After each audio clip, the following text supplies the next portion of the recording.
we just try to find out the style of grappler or athlete that they are. You know, are you more of a wrestler where you're explosive and you take someone down quite often and you control them on top? Or are you a guard player and you kind of play a long game and you're looking for a submission? Because the way that we program is based on the energy system that you're going to use the most. So if you're more of a wrestler, you're very explosive, you can produce a lot of force, but maybe you're going to tire out a little bit quicker than the athlete that has a better aerobic system. For example, they could grapple and wrestle for longer. So explain that a little bit, because that's actually a valid point as well. Because what I was watching, and I knew this because I've been personal training for a really long time, but like the information's changed. I was watching Dr. Andre Ospina, the guy that started the functional range systems, and he was talking about like cardio conditioning.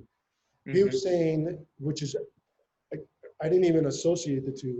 It's totally true. He was talking about how, because jiu-jitsu is like kind of HIIT training, you're doing like very explosive, high heart rate work while you're actually doing jiu-jitsu. Why do you want to double down on that process when what you want to do is like change the heart so that it's able to actually absorb much more blood through each individual pump?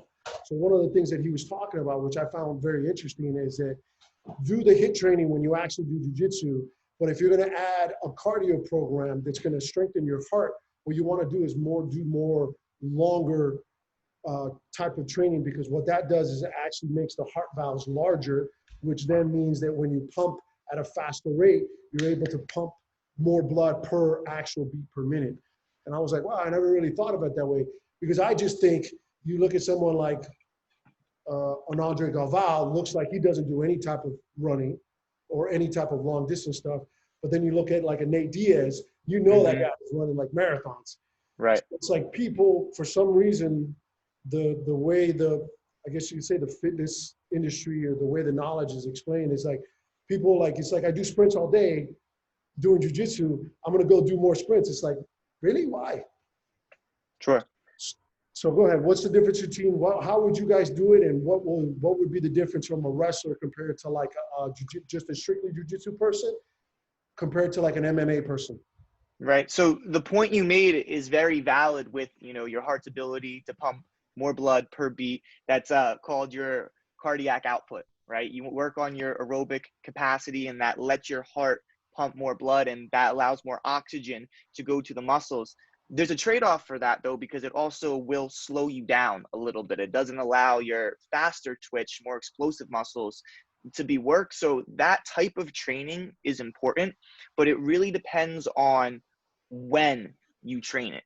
If you're pretty far out from a competition, let's say you're completely out of camp, you don't have any competitions in sight, then you kind of have the time to work on that aerobic system. But as you get closer to a competition, that's when you want to start to come away from that more long distance aerobic style work. And then you can find some more benefits in sprinting and shorter duration intervals, things like that, because your skills training is going to increase. So you're going to have to be able to recover from the more skill training you're doing. And you don't want to be building up this fatigue from doing too much conditioning.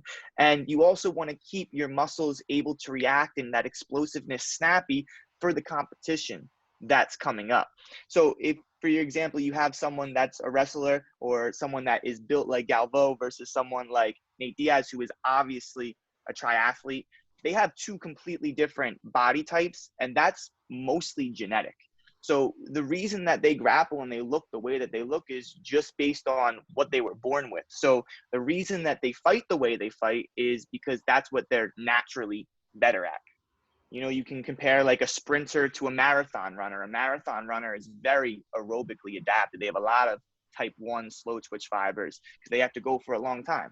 A sprinter, very fast twitch, type 2 fibers, where they have to produce a lot of power in a very short amount of time.